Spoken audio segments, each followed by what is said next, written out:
Hello mga kakusina! Tayo ay magluluto ngayon ng simple at napakasarap na chicken adobo. Unahin na natin ng mantika at igisa natin dito ang bawang, hiniwang sibuyas at tinadtad na luya. At pag nag-translucent na ang sibuyas at namulan na ang bawang, pwede na nating ilagay ang mga hiniwang manok. At habang ito'y sinasangkot siya, pwede na nating ibudbod ang pamintang durog. Ayan, igisa ng mabuti, hayaang matuyo ang tubig until the chicken is no longer pink. At syempre pa, mas magiging malinamnam ang chicken adobo kung may kunting anghang. Ayan, napakabango. Naamoy ko na talagang aroma ng chicken adobo.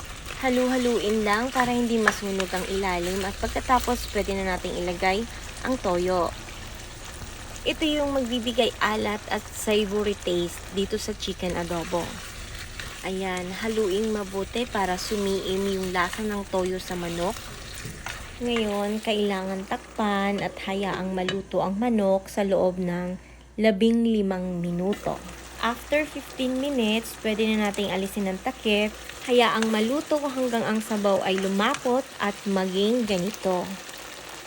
This is it! At syempre pa, ang pinakamasarap na i-pair sa chicken adobo is kanin. Either bagong sinaing or bahaw na kanin, basta kanin. O, diba? Alam ko, agree kayo dito. At ito na ang tamang oras para husgahan ang aking chicken adobo. Okay guys, thank you for watching. Bye!